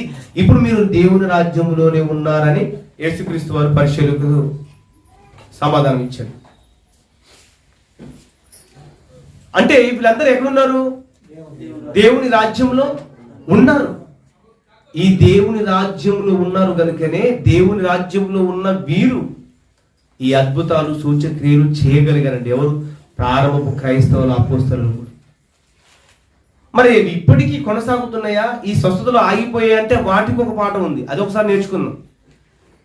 ఇప్పుడు నేను చెప్పాను కదా, యేసుక్రీస్తు వారు మాట మాత్రం సెలవిస్తే స్వస్థత జరిగిందండి. జస్ట్ మాట. ఆ తర్వాత ప్రారంభ క్రైస్తవులు కానీ అపోస్తలులు కానీ ఏం చేశారు? మాట మాత్రమే సెలవించారు. వాళ్ళు కూడా పౌలు గారు నడుస్తూ ఆయన నీడ పడిన వారు కూడా స్వస్థత పడిన వారు ఉన్నారు. ఏమండి? ఎందుకంటే వారు అంటే ఆయన శిష్యుడు వలన జరిగిన అద్భుతాలు కూడా అనేకమైన ఉన్నవి. కానీ ఆ వాటి వలన దేన్ని స్థిరపరచడానికి చేశారంటే రాజ్య సువార్తను స్థిరపరచడానికి మాత్రమే చేశారు తప్ప ప్రత్యేకంగా వారి కోసం. అర్థమవుతుందా? ఇప్పుడు చెప్పిన మాట మొత్తం క్లియర్గా ఉంది కదండి, ఏమైనా సందేహం లేదు కదా? రైట్. అయితే మరలా ఈ రాజ్యములోనే ఉంది, ఈ రాజ్యంలోనే మనం స్థిరంగా ఉన్నాము, ఇది స్థిరమైనదని చెప్పడానికి సూచనగా దానియేలు గ్రంథములో యేసుక్రీస్తు వారి రాజ్యం గురించిన ప్రస్తావన మనకు అక్కడ కనబడుతుంది. ఒకసారి అక్కడికి వెళ్ళి మనం మళ్ళా ఇక్కడికి వచ్చేద్దాం. దానియేలు గ్రంథం 2వ అధ్యాయం 37వ వచనం. పరలోకమందున్న దేవుడు రాజ్యమును అధికారమును బలమును ఘనతయు తమరికి అనుగ్రహించి ఉన్నాడు. తమరు రాజులై ఉన్నారు.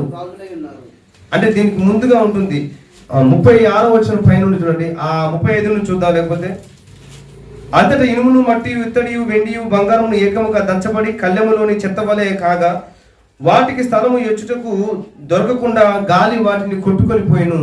ప్రతిమను విరగొట్టబడిను. ఆ రాయి సర్వభూతలమంత మహాపర్వతమాయను. కాబట్టి ఈ రాయి ఏది అని అంటే ఇదిగో ఆ రాయి గురించి చెప్తారు. రాజా పరలోకమందున దేవుడు రాజ్యమును అధికారమును బలమును ఘనతయు తమనికి అనుగ్రహించి ఉన్నాడని చెప్తున్నాడు. అంటే యేసుక్రీస్తు రాజ్యం గురించి ఈ ప్రతిమను చూపించి, ఒక రాయిని చూపించి, ఈ రాయి స్థిరమైన రాయి, ఈ రాయి ఎలా అయిపోయిందంటే మహా పర్వతముగా మారిపోయింది. అంటే ఆ రాయి ఎవరు? క్రీస్తు. అంటే అది పర్వతంగా కనిపించిన చిన్న రాయి కాస్త ఏమైపోయిందండి? మహాపర్వతంగా వెళ్ళిపోయింది. అంటే మహాపర్వతంగా మారిపోయింది. అదే విధంగా యేసుక్రీస్తు వారి రాజ్యం కూడా ప్రారంభము మొదలుకొని ఇప్పటి వరకు మహాపర్వతంగా విస్తరించిపోతుంది తప్ప ఏమండి క్రీస్తు లేడన్న, ఆయన వెళ్ళిపోయాడన్న సంగతి తెలిసినా కూడా ఆయన రాజ్యం విస్తరిస్తుంది, కానీ ఎక్కడ ఆగిపోయినట్టు కానీ తరిగిపోయినట్టు కానీ ఎక్కడ లేదు. ఏమండి ఇదొక ప్రవచనము, అదొక సూచనగా దానియేలు గ్రంథంలో మనకు చూపిస్తాడు. దాని గురించిన ప్రత్యేకమైన విషయము ఒకరోజు మాట్లాడుకుందాం. కాకపోతే మరలా దాని మీదకి వెళ్ళాం అనుకోండి, మరొక గంట టైం వేస్ట్ అవుతుంది. కనుక దాని గురించిన కొంచెం ఇన్ఫర్మేషన్ కనుక దానియేలు గ్రంథంలోనే ఒక మంచి మాట ఉంటుందండి. ఇప్పుడు మీరు చదివిన దాంట్లోనే 44వ వచనంలో, 2వ అధ్యాయం 44వ వచనంలో 37 చదివారు కదా, 44వ వచనంలో చూడండి ఒకసారి. ఆ రాజుల కాలములలో పరలోకమందున దేవుడు ఒక రాజ్యమును స్థాపించును, దానికి ఎన్నటికీ నాశనం కలుగదు. ఆ రాజ్యము దాని పొందిన వారికి గాక మరెవరికి చెందదు. అది ముందు చెప్పిన రాజ్యములన్నిటినీ పగులగొట్టి నిర్మూలన చేయును గాని అది యుగ యుగముల వరకు నిలుచును అని చెప్పాడు. అంటే యుగ యుగములకు నిలిచే రాజ్యం ఏది? క్రీస్తు రాజ్యం. ఏమండి క్రీస్తు రాజ్యం కంటే ముందుగా ఎన్నో రాజ్యాలు ఉన్నాయి. ఏ రాజ్యాలు అవి? బబులూరు మహాసామ్రాజ్యం, పారసీక ఏమండి మాదీ పారసీక సామ్రాజ్యం, ఏమండి మరలా రోమా సామ్రాజ్యం, గ్రీకు సామ్రాజ్యం. ఈ సామ్రాజ్యాలన్నిటిని కూలగొట్టి తలదన్నే విధంగా మరొక సామ్రాజ్యం వేస్తుంది. ఆ సామ్రాజ్యం యుగ యుగములకు తరగని సామ్రాజ్యంగా ఉంటుంది అని చెప్పాడు. ఆ రాజ్యమే ఇదిగో యేసుక్రీస్తు వారు స్థాపించిన రాజ్యం. ఈ రాజ్యంలో ఎవరికి హక్కు ఉంటుంది, ఎవరికి అధికారం ఉంటుందంటే ఆయన రాజ్యంలో ఉన్నవారికే ఉంటుందండి. ఆయన రాజ్యంలో ఉన్నవారు ఎవరు? యేసుక్రీస్తు వారి ద్వారా ఎవరైతే ఎంతమంది రక్షింపబడి ఆయన రక్షణ మార్గంకి వచ్చారో వారికే ఈ రాజ్యంలో ఉండే అర్హత ఉంటుంది. వారే ఆ రాజ్యంలో ఉన్నారు అని ఈ వాక్యాన్ని బట్టి మనం నేర్చుకోవచ్చు. లూకా సువార్త ఈ మాటకు తగ్గట్టుగా మీరు చూడగలిగితే లూకా సువార్త 1వ అధ్యాయము 33వ వచనం, ఆయన యాకోబు వంశస్థులను యుగ యుగములు ఏలును, ఆయన రాజ్యము అంతము లేనిదై ఉండినని ఆమెతో చెప్పాను. అంతము లేని రాజ్యం ఎవరిదంటే క్రీస్తు ఏర్పరిచిన సామ్రాజ్యం, రాజ్యం. అంతము లేదండి దీనికి. అంతము లేనిదే ఉన్న ఈ రాజ్యంలో మనమున్నామంటే ఎంతటి ధన్యత పొందుకొని ఉన్నామో ఒకసారి అర్థం చేసుకోండి. ఏమండి మరొక మాట చూసుకుందాం. ప్రకటన గ్రంథం 5వ అధ్యాయం 10వ వచనం. నీవు ఆ గ్రంథము తీసుకొని దాని ముద్రలు విప్పుటకు యోగ్యుడవు. నీవు వధింపబడిన వాడవై రక్తమిచ్చి ప్రతి వంశములోను ఆయా భాషలు మాట్లాడు వారిలోను ప్రతి ప్రజలోను ప్రతి జనములోను దేవుని కొరకు మనుషులను కొని మా దేవునికి వానిని ఒక రాజ్యముగాను యాజకులుగాను చేసితివి గనుక వారు భూలోకమందు ఏలుదురని కొత్త పాట పాడుదురు అన్నాడు. అంటే ఎవరు ప్రాణం పెట్టారు, ఎవరు యోగ్యుడు, ఎవరు ఆయా జాతులను ఆయా మనుషులను బ్రతికించిన వాడు ఎవరండి? యేసుక్రీస్తు వారు ఒక్కరే. ఆయనే ప్రాణం పెట్టాడు, ఆయనే రక్తమును చిందించాడు, ఆయన ఈ లోకములో ఉన్న మనుషులందరికీ పాప విమోచన కలిగించి రాజ్య నివాసులుగా రాజ్యానికి వారసులుగా నిలబెట్టుకొని మనందరిని కొని బ్రతికించుకున్నవాడండి యేసుక్రీస్తు వారు. మరి దానికి విలువేంటి? ప్రాణం పెట్టి రక్షించిన రక్షకుడు ఈ లోకానికి వచ్చి తనకున్న గొప్పతనాన్ని సైతం వదిలిపెట్టి మన కొరకు ప్రాణం అర్పించిన క్రీస్తుకు ఇచ్చే విలువ ఏంటి? ఒకరోజు ఆలోచించండి, ఒకసారి ఆలోచించండి. మనల్ని ఆయన రాజ్య నివాసులుగా చేసుకున్నాడు, తన ప్రజలుగా చేసుకున్నాడు, తన యాజకులుగా చేసుకున్నాడు.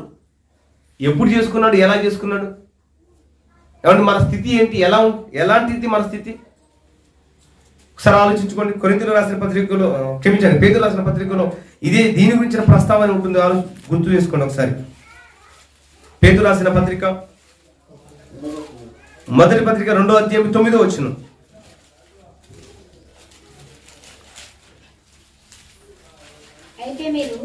అయితే మీరు చీకటిలో నుండి ఆశ్చర్యకరమైన తన వెలుగులోనికి మిమ్మును పిలిచిన వారి గుణాతిశయములను ప్రచురము చేయు నిమిత్తము. ఇక్కడ బాగా జ్ఞాపకం చేసుకోనండి.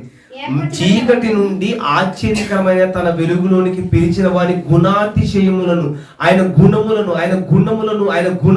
గుణాతిశయములను, ఆయన ఎందుకు వచ్చాడో, ఎందుకు మరణించాడో, ఎందుకు ఈ లోకములో మనకు రక్షణ భాగ్యం కలిగించాడో, మనం ఏమై ఉన్నామో, ఎక్కడికి వెళ్ళాలో, ఏ స్థితిలో ఉన్నామో, వీటన్నిటి గురించి ఏం చేయాలి? ప్రచురము చేయు నిమిత్తము. ఏర్పరచబడిన వంశమును, రాజులైన యాజక సమూహమును, పరిశుద్ధ జనమును, దేవుని సొత్తైన ప్రజలునై ఉన్నారు అని అన్నాడు. దేవుని సొత్తైన ప్రజలు. ఇదే మాటను మరలా చెప్తున్నాడు చూడండి.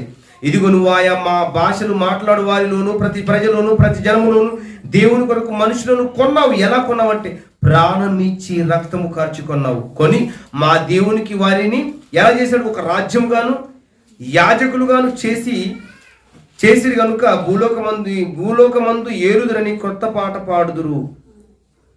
ఏమంటే ఇక్కడ చెప్పినట్టే అక్కడ ప్రస్తావించి మాట్లాడాడు. ఎందుకైతే క్రీస్తు వచ్చాడంటే ఇదిగో రాజ్య నివాసులుగా చేసుకోవడానికండి, రాజ్యాన్ని స్థాపించడానికి వచ్చాడు. క్రీస్తు రాజ్యంలో మనం ఉన్నాము. ఈ రాజ్యంలో ఉన్న మనను రాజ్య నివాసులుగా చేసుకోవడానికి వచ్చాడు, రాజ్య నివాసులుగా చేశాడు. ఇక రాజ్యంలో ఉన్నాం మనం. ఏ రాజ్యంలో ఉన్నాం? క్రీస్తు రాజ్యంలో ఉన్నాం. క్రీస్తు రాజ్యంలో ఉన్నప్పుడు క్రీస్తు రాజ్యంని స్థాపించిన తర్వాత ఏ పని చేశాడో క్రీస్తు రాజ్యంలో ఉన్న మనం కూడా అదే పని చేయాలని గుర్తు చేస్తున్నాడు. అవునా కదా? ఏ మాట గుర్తు చేస్తున్నాడు ఇప్పుడు మనకి? ప్రచురము చేయు నిమిత్తము. ఇక్కడ ఏమంటున్నాడు ప్రకటన గ్రంథంలో? ప్రాణం ఇచ్చి కొన్నావు కదా నాయన వాళ్ళని. ఎందుకు కొన్నావు తెలుసా? ఇదిగో రాజ్య నివాసులుగాను యాజకులుగాను వాళ్ళని చేసావు కదా. ఇంతకీ యాజకులు రాజ్య నివాసులు ఏం చేయాలి? ప్రచురించాలి. చీకటిలో నుండి ఆశ్చర్యకరమైన తన వెలుగులోనికి పిలిచిన వారి గుణాతిశయములను ప్రచురము చేయు నిమిత్తము ఏర్పరచబడిన వంశమును, రాజులైన యాజక సమూహమును, పరిశుద్ధ జనమును, దేవుని సొత్తులైన ప్రజలునై ఉన్నామండి. మనం దేవుని సొంతం. మనం ఇక మనం ఏం చేయాలంటే ఆయన రాజ్య సువార్తను ప్రకటన చేయాలి, ప్రచురించాలి. ఆయన గుణాతిశయమును, ఆయన గొప్పతనాన్ని లోకమందంతటా ఎత్తి చూపాలి.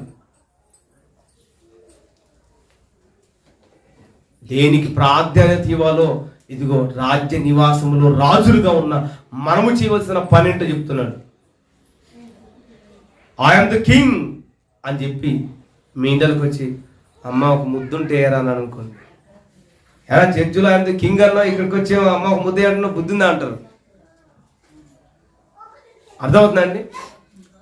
మీరు ఎక్కడ కనబడ్డాయా? నేను రాజు సాయంత్రం కింగ్ అని గలగిరిసి సాయంత్రం కాగానే అమ్మ ఒక ముద్దే అని, ఉదయం కానీ ఒక ముద్దే అని అనుకోని వీళ్ళు మాటలకే కానీ.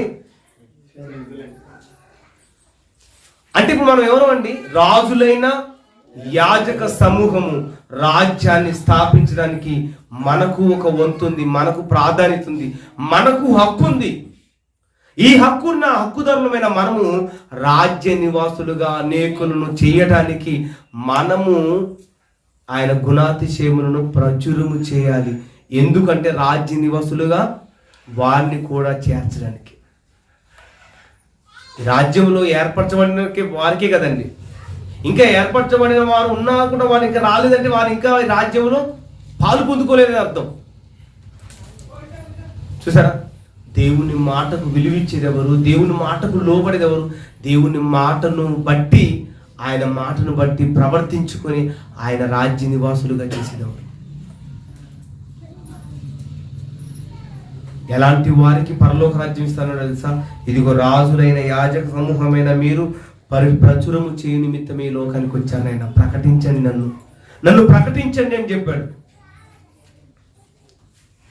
ఒకవేళ లేదు ప్రకటన చేయను, ఇదిగో ఈ విధంగానే అందరినీ తీసుకొస్తా, ఈ విధంగానే స్వస్థతల పేరు మీదనే అందరినీ తీసుకొస్తా, అందరినీ అద్భుతాల పేరు మీదనే తీసుకొస్తా, ఇదే పేరు మీద నేను చేస్తాను, ఆయన చేస్తావా అంటే నేను ఏం చేయను అని వాక్యం చూపిస్తున్నాను. చూడండి, మత్తయి సువార్త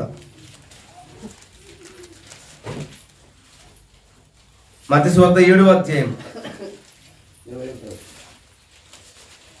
21 నుండి మీరు ఆలోచిస్తే, మత్తయి సువార్త 7వ అధ్యాయం 21 నుండి, ప్రభువా ప్రభువా అని నన్ను పిలుచువాడు పరలోక రాజ్యంలో ప్రవేశింపడు గాని పరలోకమందున్న నా తండ్రి చిత్త ప్రకారము చేయువాడే ప్రవేశించును. ఆ దినమందు అనేకులు నన్ను చూచి ప్రభువా ప్రభువా నీ నామములోని మేము ప్రవచింపలేదా? నీ నామములో దెయ్యములను వెళ్ళగొట్టలేదా? నీ నామములో అనేకమైన అద్భుతములు చేయలేదా అని చెప్పుదురు. అప్పుడు నేను మిమ్మును ఎన్నడూ ఎరుగను, అక్రమము చేయు వాళ్ళారా, గెట్ అవుట్ అని అంటాను. క్రమం ఏంటి? రాజ్య నివాసులుగా రాజుగా ఉన్న నీవు అడుక్కోవద్దు. రాజుగా ఉన్న నీవు అనేకులను రాజ్య నివాసులుగా చేయడానికి ప్రకటించాలి, ప్రచురించాలి. దెయ్యమును వెలగొట్టావు, ఓకే. స్వస్థతలు చేస్తావు, ఓకే, కాదనను. అద్భుతములు చేస్తావు, వెరీ గుడ్. కానీ నువ్వు ఏం మర్చిపోయావు తెలుసా? రాజ్య సువార్తను మర్చిపోయావు బిడ్డ అంటున్నాడు. ఇవన్నీ చేసావు, కరెక్టే, కానీ వాడి మనసు మారిందా? ఎంతమందిని చూసాను తెలుసా అండి? స్వస్థతలు జరిగిన తర్వాత క్రీస్తే దేవుడు అని వచ్చి మరలా కొన్ని దినముల తర్వాత ఏదో ఒక అవసరం వచ్చి, ఏదో ఒక ఆపద వచ్చి అది తీర్చకపోతే ఈయన కూడా అందరిలాంటి వాడే, ఫస్ట్ రావడానికి ఏదో ఒక మాయ చేస్తాడు, తర్వాత అంత సున్నా అనుకొని వెళ్ళిపోయిన వారిని నేను చాలా మందిని చూశానండి. అది ప్రాముఖ్యం కాదు. స్వస్థత కంటే క్రీస్తు ప్రాముఖ్యత ఇచ్చింది. ఎందుకంటే మనసు మార్చుకొని నూతన పరచబడి దేవుని రాజ్య నివాసునిగా నిలబడమని చెప్పాడు. దేవుని రాజ్యంలో ఉన్నవాడి స్థితిలో ఎలా ఉంటుంది అంటే, రాజ్య సువార్తను ప్రకటించడానికి ఎంతకైనా తెగించేవాడిగా ఉంటాడండి దేవుని పక్షాన ఉన్నవాడు. అది ఆస్తి, అంతస్తు, ధనమా, ధైర్యమా, శరీరమా, ఏదైనా సరే దేనికి లొంగడు, దేనికి లొంగిపోడు, అపవాది మాటలను అస్సలే పట్టించుకోడు. దేవుని రాజ్య సువార్త ప్రకటన కొరకు దేనికైనా ఎక్కడికైనా వెళ్ళగలిగే వాడు క్రైస్తవుడు, వాడే రాజ్య నివాసుడు, వాడే క్రీస్తును ఏర్పరచుకున్న యాజకుడు, సొత్తైన జనం. అలా ఉండాలండి. దేవుని రాజ్యంలో ఉన్న మనము దేవుని రాజ్యాన్ని ప్రకటించాలి. ఏమండి? పోలీస్ డ్రెస్ వేసుకుంటే ఏం చేయాలి? దొంగలు పట్టుకోవాలి. డ్రామా ఇంజక్షన్ వేస్తంటే కుదురుతుందా? కుదరదు. నువ్వేం చేయాలి? దొంగలు పట్టుకోవాలి, నువ్వు అన్యాయం జరగకుండా చూడాలి. దేవుడు చేసిన మేలను బట్టి, దేవుడు చూపించిన కృపను బట్టి, దేవుడు చేసిన అద్భుతాలను బట్టి వచ్చిన వారికి రాజ్య సువార్తతో గొప్పగా వాడబడే విధంగా చేయాలండి.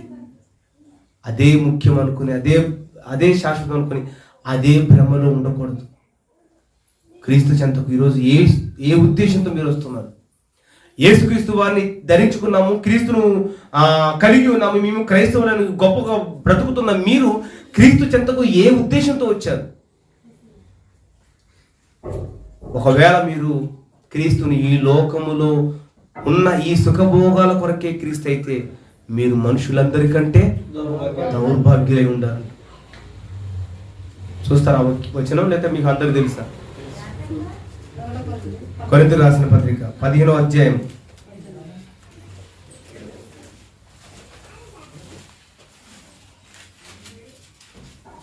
కొరింథీయులకు రాసిన పత్రిక 15వ అధ్యాయము 19వ వచనం. ఈ జీవిత కాలం మట్టుకే మనం క్రీస్తునందు నిరీక్షించు వారమైన ఎడల, ఈ జీవిత కాలం మట్టుకే మనం క్రీస్తునందు నిరీక్షించు వారమైన ఎడల మనుషులందరికంటే గొప్పవారు. అంటే బిన్ లాడెన్ కంటే దరిద్రుడు అని అర్థం. దౌర్భాగ్యుడు అంటే బిన్ లాడెన్, నరహంతకుడికి, వ్యభిచారికి, వాళ్ళకంటే దుర్మార్గుడు అని అర్థం. ఎప్పుడు లోకానుసారంగా అంటే ఈ లోక జీవిత కాలం మటుకే క్రీస్తునందు నిరీక్షణ కలిగి ఉంటే. మరి ఎందుకు నిరీక్షణ కలిగి ఉండాలంటే, ఇదిగో రాజ్య నివాసులు కనుక రాజ్యంలో చేరాలి, రాజ్యంలో ఉన్నవాడివి పరలోక రాజ్యంలో చేరాలి కనుక నువ్వేం చేయాలి? ఆయన రాజ్యంలో ఉన్నవాడివి ఏ విధంగా బ్రతకాలో చెప్పిన దానిని బట్టి నడుచుకోనండి. మత్తయి సువార్త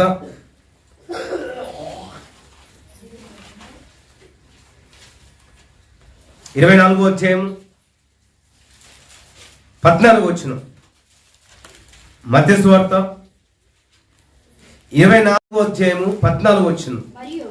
మరియు ఈ రాజ్య సువార్త సకల జనులకు సాక్షార్థమై లోకమందంతటను ప్రకటింపబడును, అటు తర్వాత అంతం వచ్చును అనేది. కానీ ఈ స్వస్థతలు అంతటా జరిగిన తర్వాత అంతం వస్తుందా? ఎవరికి విలువిస్తున్నాం మనం? దేనికి విలువిస్తున్నాం? ఎవరి మాటకు విధేయత కలిగి ఉన్నాం? మనిషి మాట వింటే మోసపోతారు, 100% మోసపోతారండి. నా మాట వినమని ఎప్పుడైనా చెప్పానండి మీకు?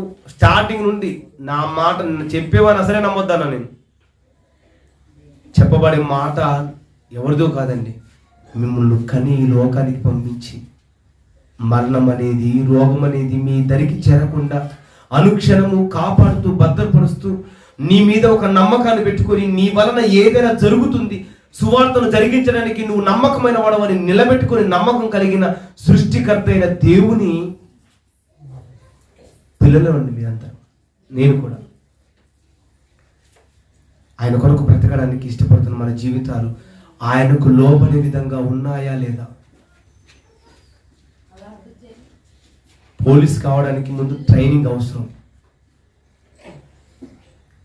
టెస్ట్ పెడతారు అన్ని. పోలీస్ అయిన తర్వాత మళ్ళీ అదే టెస్ట్ పెట్టరు. అయిపోయావు, సక్సెస్ అయ్యావు, ఇప్పుడు ఏం చేయాలి? నువ్వు ఉద్యోగం చేయాలి. డాక్టర్ కాకముందు ఏమండి అంటే ఏ కార్యక్రమం అయినా సరే అండి, డాక్టర్ కావాలనుకుంటే ఏం చేస్తారు? ముందే కత్తి ఇచ్చేసి కోసే కుట్లే అంటారా? ఏం చేస్తారు? ట్రైనింగ్, ప్రాక్టికల్స్ చేపిస్తారు. అవసరమైతే చచ్చిన శవాన్ని తీసుకొచ్చి ఎక్కడ ఎలా కోయాలో కూడా చూపిస్తారు. ఇప్పుడు ఏం చేయాలి? చచ్చిన శవాన్ని దగ్గర పోయి కోయొద్దు. ఇక నువ్వు ప్రాక్టీస్ ట్రైనింగ్ అయిపోయిన తర్వాత మళ్ళా నేను చచ్చిన శవం దగ్గరికి పోతా, అక్క దాన్నే కోస్తా, అదైతే సైలెంట్గా ఉంటుంది. మళ్ళీ బతుకున్న వాడిని రావాలి ఎందుకు? వాడికి మత్తి ఇవ్వాలి, ఇంజక్షన్ ఇవ్వాలి ఎందుకు? కోసినప్పుడు ఇబ్బంది పడాలి ఎందుకు? రక్తం చూడలేక ఇవన్నీ అవసరం నాకు? అంత డాక్టర్ సచిన్ శవాన్ని తీసుకురండి అంటాడండి. ఏం కావాలి ఇప్పుడు? ఒకప్పుడు అవసరం నీకు, ఇప్పుడు అది అవసరం లేదు. ఇప్పుడు నువ్వు చేయాలి, చచ్చిన వాడిని, చచ్చిపోయేవాడిని లేదా రోగం ఉన్నవాడిని బాగు చేయాలి. నువ్వు క్రీస్తు చెంతకు రాకపోతే వచ్చేలా చేసుకున్నాడు ఏదో ఒక కారణం పెట్టి. ఇప్పుడు నువ్వేం చేయాలి? ఎస్, నన్ను బ్రతికించిన దేవుణ్ణి నేను ప్రకటిస్తాను, నన్ను నిలబెట్టిన దేవుణ్ణి ఇదిగో లోకంలో ప్రకటించి ఆయన గొప్పతనాన్ని చాటిస్తాను. ఎందుకు? రాజులైన యాజక సమూహం అంటే ఐఎమ్ ద కింగ్ అనాలంటే అందరూ. ఏమండి? ఆ విధంగా ఉండాలండి. ఏమంటున్నాడు? అటు తర్వాత అంతం వచ్చును, అంటే మరియు ఈ రాజ్య సువార్త సకల జనులకు సాక్షార్థమై లోకమందంతటను ప్రకటింపబడిన తర్వాతనే అంతం వస్తుంది. ఆ అంతం తర్వాత మనందరినీ మరలా ఎక్కడికి తీసుకెళ్తాడు? ఎక్కడికి తీసుకెళ్తానని చెప్పాడు? నేను వెళ్ళి మీ కొరకు స్థలము సిద్ధపరుస్తానని చెప్పాడు. ఎక్కడ సిద్ధపరుస్తాడు? పరలోకంలో. రాజ్య నివాసులుగా ఉన్న మనందరినీ మరలా తన ఉన్న పరలోక రాజ్యానికి తీసుకెళ్తాడు. తీసుకువెళ్ళే గుంపులో ఉండాలంటే రాజ్య సువార్తను బట్టి మనసు మార్చుకొని సువార్తను ప్రకటించాలి. లేదు, నాకు అవసరం లేదు, ఈ జీవితకాలం వరకే సుఖమును అనుభవిస్తే చాలనుకుంటే నీ గతి నరకమే తప్ప పరలోక రాజ్యానికి అర్హుడవు కాలేవు. ఇంకేమంటున్నాడు? తెస్సలోనికి రాసిన 2వ పత్రిక, ఇది ఒకటి చూసుకొని ముగించుకుందాం. 2వ అధ్యాయము. ఆయన వచ్చిన తర్వాత ఏం జరుగుతుందో చూసుకొని ముగించుకుందాం. తెస్సలోనికి రాసిన 2వ పత్రిక 2వ అధ్యాయము 8వ వచనం. అప్పుడు ఆ ధర్మ విరోధి బయలుపరచబడును, ప్రభు అయిన యేసు తన నోటి ఊపిరి చేత వాణ్ణి సంహరించి తన ఆగమన ప్రకాశము చేత నాశనము చేయును. ఏమండి? ఎప్పుడు? యేసుక్రీస్తు వారు ఎప్పుడైతే రెండో అక్కడ వస్తుంది అంటారు కదా, ఆ వచ్చినప్పుడు ఆయన ఆగమన ప్రకాశము చేత, ఆయన నోటి ఊపిరి చేత అపవాది అంతమైపోతుంది, ఈ లోకము హరించిపోతుంది. ఆ తర్వాత మనలందరినీ పరలోక రాజ్యంలో తీసుకెళ్తాడు. గనుక దేవుని రాజ్యంలో ఉంటున్న మన జీవితాలు ఏమంటే దేనికి విలువిస్తున్నామో, దేనిని బట్టి నడుచుకుంటున్నామో, దేనికి ప్రాధాన్యత ఇచ్చి దేనికి విలువమని చెప్పాడో దానికి ఇస్తున్నామా లేదా అన్న ఆలోచన కలిగి ముందుకు వెళ్ళాలి. అటు కృప దేవుడు మనకు అనుగ్రహించును గాక. ప్రార్థన చేసుకుందాం. ప్రేమ కలిగిన తండ్రి, కృప కలిగిన మా దేవ, నీ ఘనమైన నామమును బట్టి నైనా నీకు స్తోత్రం చెల్లిస్తున్నాం. దేవుని రాజ్యం వచ్చిందా వస్తుందనే మాటను బట్టి తండ్రి మేము కొన్ని విషయాలు నేర్చుకున్నాం. యేసుక్రీస్తు వారు వచ్చింది రాజ్యాన్ని స్థాపించడానికి, మా మనసులు మార్చడానికి, పాపులైన మమ్మల్ని క్షమించడానికే తప్ప ఇదిగోనైనా ఈ లోకానుసారంలో ఈ జీవిత కాలం మటుకు సుఖం అనుభవించడానికి కాదని గుర్తిరిగిన మేము దాని ప్రకారం నడుచుకొని ముందుకెళ్ళలాగున తండ్రి, వ్యక్తికి కాకుండా తండ్రి నీ మాటకు మాత్రం విలువనిచ్చే వారిగా మేము ఉండి నీ కొరకు బ్రతుకుతూ నీవు నా లోకానికి వచ్చే కృపను ధన్యతను దయచేయమని యేసుక్రీస్తు వారి శ్రేష్టమైన నామములో ప్రార్థన అడుగుచున్నాం తండ్రి. ఆమేన్.